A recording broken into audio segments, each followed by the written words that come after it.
Hello, hello, and welcome back to Kelly's Take Two Pre-Licensing Review. I'm so glad to have you back. Today, we're going to go over a discussion and review the main things you need to know regarding agency contracts, especially in North Carolina. So we're going to break it down into what agency contracts need to include overall. Then we're going to dive into various listing agency agreements, buyer agency agreements. And after that, we're going to dive into what is expected of a listing agent compared to what's expected of a selling agent.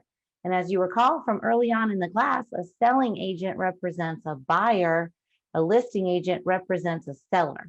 Sometimes that information can get students twisted up like a what? A pretzel, but not y'all. You're going to get this down. All right, let's dive in. So I'm going to share my screen with you. We're going to make a list of 6 things that need to be included in agency agreements.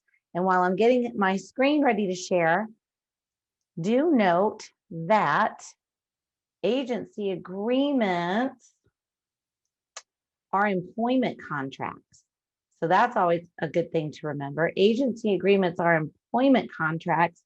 The buyer or the seller would be considered your employer.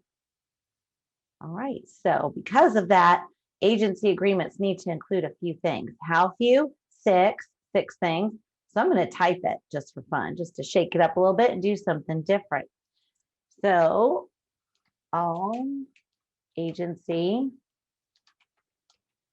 agreements must include 6 items.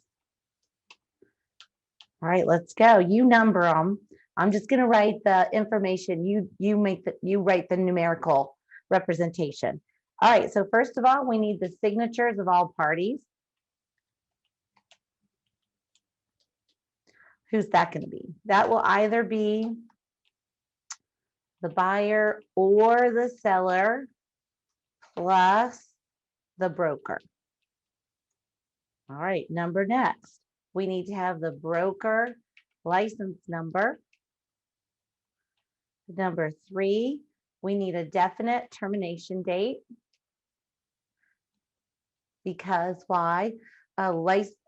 Agency agreements are not allowed to automatically renew. Wouldn't that be handy? All my listing agents out there like, that sure would be handy, but it's not okay. It's against the rules.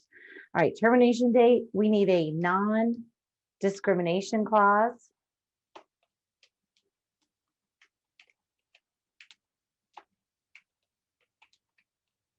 That's where we're going to talk about the 7 protected classes that we are not going to discriminate against in any way, shape, or form. No covert language, no wink, wink, nudge, nudging, none of that.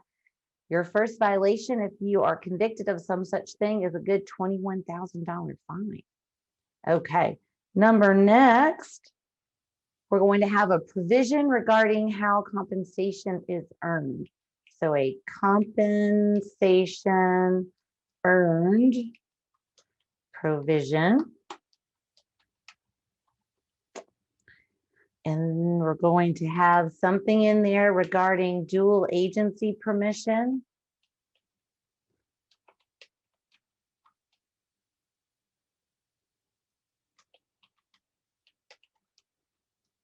Possibly designated agency if we practice that, if our firm practices designated agency.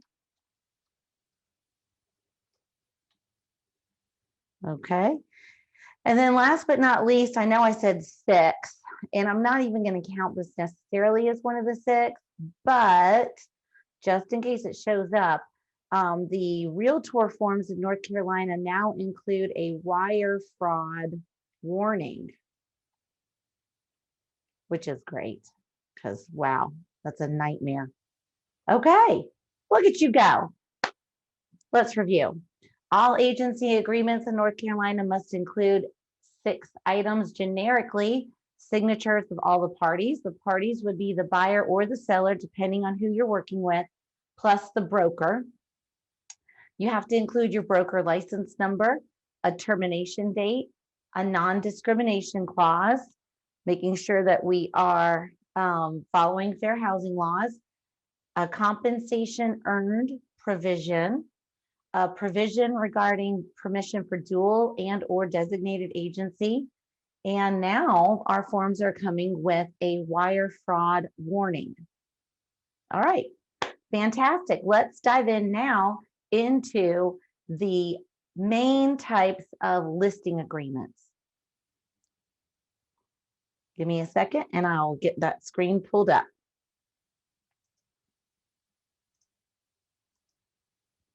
All right, y'all. What you should be seeing in front of you right now is a nice little organized sheet that we can use to discern the difference between different kinds of agency agreements. So let's dive in. When it comes to listing agreements, you've got your exclusive agency agreement, your exclusive right to sell agreement, your open listing agreement, and then we'll touch very, very lightly on something called a net listing. It's not necessarily an agency agreement, but it is a type of a listing that is greatly discouraged, but is talked about in your book as well. After that, we'll go into buyer agency agreements below. And when you're done, you'll have a nice little reference sheet that you can use while you're studying. So if you don't have a copy of this, and if you are not in my actual class, then you would not have a copy of this, but you could draw it. If you are in my class, you can find this document in your supplemental materials binder. We call a sidekick at the end of that binder, and you can get to this little worksheet. All right, here we go. So what are some fun points we want to remember about an exclusive agency agreement? And you know what, y'all? Actually, well, I guess we could leave it there. We'll leave it like this, but an exclusive agency agreement, we're dealing with one broker slash firm, because remember, in North Carolina, the firm is the agent. So one broker, one firm is hired to rep the seller. Okay, that's pretty good. Then, but the seller retains the right to sell the property,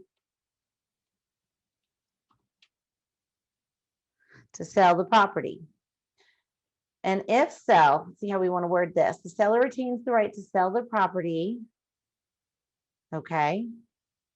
And if successful, oh, look at us. If successful, will not owe the listing firm slash agent any compensation. You don't say, Kelly. I do say. That's why you probably will not have a lot of experience with this one. Most firms will want to get paid. They don't want to take a chance at not getting paid. And I'll show you what that listing agreement looks like in just a second. All right, number next.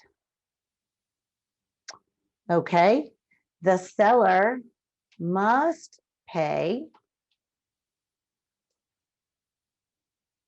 the broker if the broker is responsible for the sale. Well, we call that if the broker ends up being the procuring cause of the sale through their efforts, through their advertising, through their representation on the multiple listing service. If that listing agent can prove that their efforts is what happened to cause the sale of the property, then that seller must pay the compensation. All right, let's go over here to, oh, wrong place. Let's go over here to exclusive right to sell agreement. This one is delicious. This is the one you want. This is the one most firms are going to have you use. So the exclusive right to sell agreement is most commonly used in the industry. First of all, so this is the one you're going to have the most experience with. Again, so it's an exclusive. So that means we have one broker slash firm. Hired to rep the seller. Okay, very good. Seller must pay compensation. Compensation regardless of who sells the property.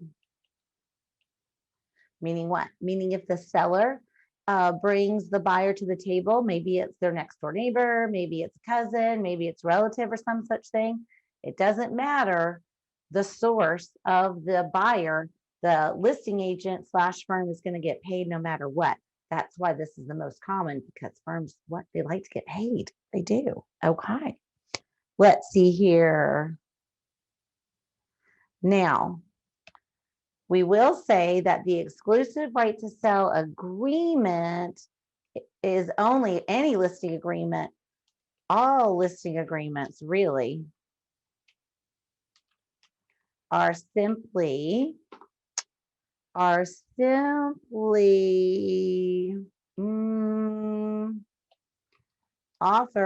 to sell, but not guarantees. Well, what does that mean exactly, Kelly? That means that when a seller puts their home on the market using one of these listing agreements, that means that the seller is simply saying, oh, general public, do bring forth your offers for me to look over. But they don't have to accept any of them. It's not a guarantee that they're going to actually go under contract. Now, that said, commission is deemed to be earned when an agent finds a ready, willing, and able buyer. So if the seller says, nah, I'm putting the brakes on, I'm not going to sell, they still may be responsible for paying that brokerage firm, that agent, their fee. Just heads up about that one. Okay, very good. An exclusive right to sell agreement has some special features. Let's look at what some of those special features might be.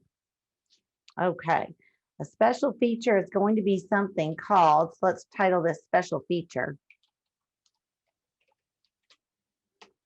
Special feature would be a protection clause. Now, this could be called a few things. So a protection, extender, or override clause. It could be called any of those things. It's called those things in your Dearborn book. So a special feature is going to be that. The purpose of an extender clause or protection clause is to keep the buyer and the seller from cutting the agent out of the transaction, going behind the agent's back to get this transaction or this contract completed.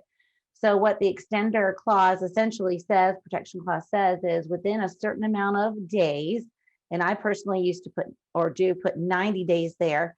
So if the listing agreement expires and the seller does not relist their house with another broker, then if any buyers reach out to the seller directly during that protection period, for me it was 90 days, if any of the buyers come forth to the seller directly within that 90-day period, I still am owed a commission. Now, there are certain rules about that. We could go really deep, but you're not tested on that. So we're just going to keep it nice and surface. Now, if the seller relists the property, then that protection clause is over. So there you go. All right. And then, of course, past that time frame, past the 90 days, then there's the protection is over as well. Okay, some other features that will be part of the exclusive right to sell agreement would be a fixtures list that you want to go over with your seller to make sure that they're comfortable transferring or conveying the items that are listed on that fixtures list. Of course, they could say, hey, blank, blank, blank will not convey. The bathroom mirror will not convey, or some such thing. So you want to be real clear about that. How trust money is handled, that'll be explained. Trust money handling will be there also. And then permission to receive additional compensation. Should that occur, which is not that common right now, but if so, the exclusive right to represent the seller says in there that the seller gives the agent permission to receive any additional compensation. That said, there is a North Carolina real estate license law rule that notes the following. So this is important. So this is a NC law. What is the NC law? Oh my gosh, Kelly, you're scaring me. Okay. Well, the NC law says that we will disclose in writing. So we will disclose in writing prior to preparation of offer any additional compensation we may receive. So let's see if we can write that down succinctly. North Carolina license law says that brokers will provide written notice of additional compensation received prior to, now here's the new wording, here we go, prior to presentation of, not presentation, that's what it always has been, is presentation, but now it's preparation of offer. So before we sit down, if I'm working with a seller or a buyer for that matter, before we sit down and put it all together, fill out all the forms and such, I'm going to disclose in writing any additional compensation I may be receiving in this transaction. All right. And last but not least, we are going to obtain permission to share compensation with a selling firm. And we're going to say, are we going to offer compensation to anyone and everyone, meaning seller subagents as well? Are we going to allow seller subagency, or just buyer's agents or agents representing a buyer? All right. And then last but not least, in all the agency agreements, you'll have a little section in there called miscellaneous provisions, where you can write in and actually write, yeah, sounds like drafting. You can write in contract language. Why? Because what we've learned is that parties to a contract are allowed to draft language.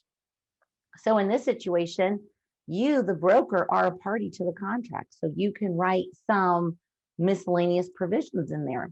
I would always write in, if I were dealing with a for sale by owner, I would write in potential buyer XYZ. If the seller had a list of buyers they showed the house to, I'd say potential buyer XYZ is excluded from this listing agreement for a period of 10 days. And there we go. People love that. Okay. Very good. That was a lot of work, y'all. Are you tired? We're not done. Let's keep going. Let's go back up to the top and talk about an open listing. It would be very unusual for you to have experience with an open listing, mainly because, you know, when you become associated with a firm, the firm is going to have you be part of your local board of realtors. The local board of realtors provides you your membership with the National Association of Realtors. And in their code of ethics, they very much are warn against using an open listing. Let's find out why. Whoops, wrong direction. Okay, come on up. Let's go. Let's take some notes, y'all. So in an open listing, the seller is going to hire many agents. Seller hires many agents / firms to sell the property.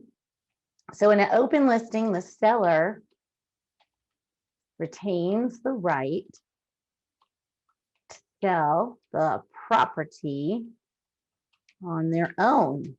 Wow. Okay. So essentially, many agents are competing against each other and the seller to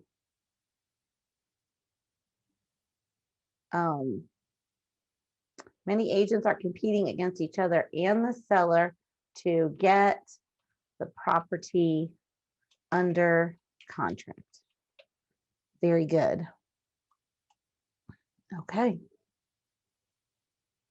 So we don't like that one. So you're competing with a lot of people plus the seller in order to get the home sold. And oh my word, that's a lot of competition. Okay. Now let's talk about a net listing. You can find a net listing on page 218 in the book as well. If you want to look it up, it's also in the glossary. But in this type of an arrangement, the agent may list the property for any higher amount in order to increase their commission as long as the seller nets their desired amount. So this is really dicey. It's hard to prove. Did we do the numbers correctly? Does it look like fraud? Anyway, it's highly, highly discouraged. A net listing, you want to avoid those if at all possible. All right, that concludes our little mini lesson on working with a seller and the different types of listing agreements. Come back shortly and we'll talk about buyer agency agreements.